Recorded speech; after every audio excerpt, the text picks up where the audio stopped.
Several members of the Texas congressional delegation were back at the U.S. Mexico border this week assessing the crisis for themselves, largely because the media is not being given that access that previous administrations have offered the media at almost each and every turn. Joining us now to talk about this is Texas Congressman Brian Babin, back with us on the show this morning. Congressman, good to see you again. Good to see you, Rob. Hope things are going well with you. It's good to be back in my district, but we saw some eye-opening things down in the Texas border. Well, that's my first question, and that's what I want to get right to. I think it's important to note that you were one of the members of Congress that led this most recent delegation back to the border.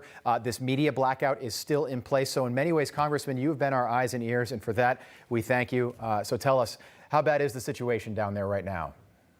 Very bad. It's a humanitarian disaster unfolding in front of your eyes, and I think the entire country has seen this terrible video of a 2- and 3-year-old or a 2- and 4-year-old girl being tossed over a 14-foot high fence in the middle of the desert. If someone had not been there, they probably would not have made it. But this tells you just exactly how brutal and ruthless the cartels are, and they have been empowered by the Biden administration, the Democratic Party rhetoric. We've opened our borders up, and we went to facilities down there for unaccompanied children.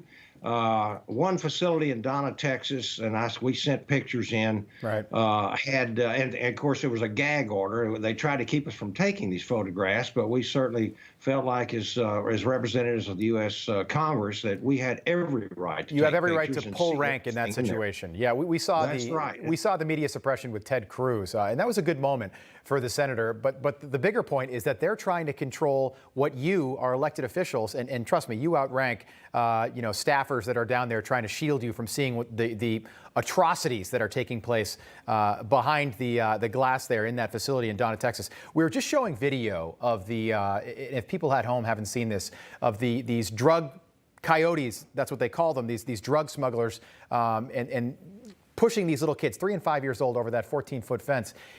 Congressman, if this was the opposite, I have a 2.5-year-old and a 4.5-year-old. If this was the opposite, if it was an American family tossing kids over the fence into Mexico, they'd be arrested and charged with felonies. And you know what? They'd spend a lot of time in jail. They would. And I hope that somebody tracks these two down and puts them in jail. Fat chance that's going to happen with the cartels. But seeing these facilities like I was just speaking about at Donna, Texas, has a capacity of 250 individuals, and 5,700 kids are inside this facility, packed like sardines. Many have COVID, and of course, kids don't show COVID symptoms, and they don't even test unless they have symptoms. So a lot of people are getting exposed while we're locked down. You just talked about going to athletic events and being able to sit in a stadium, right? And they're releasing COVID positive immigrants on illegals into the state of Texas to fan out across the country. There's nothing humanitarian about this at all, and to hear the Biden administration so self-righteously talk about how this is humane is absurd. There's nothing humane about this whatsoever. Yeah. Let's be honest. There's nothing humane about the way Joe Biden is treating these kids right here. And like Harry Truman used to say, the buck stops here. That's why I'm saying this is Joe Biden treating these kids this way, because he created this problem. This was self-inflicted. We didn't have it 72 days ago when Donald Trump was still in office. I want to talk about the drug problem, too, because we've spent so much time focused on these poor kids who are down there being treated just terribly, as you can clearly see. But the drug problem is getting worse. And you know who that affects, Congressman? That affects American kids. How bad is that? It's terrible. It is terrible. As you know, 70,000 plus Americans are dying of overdoses every year. The huge majority of these drugs are coming over, from Mexico on our southern border.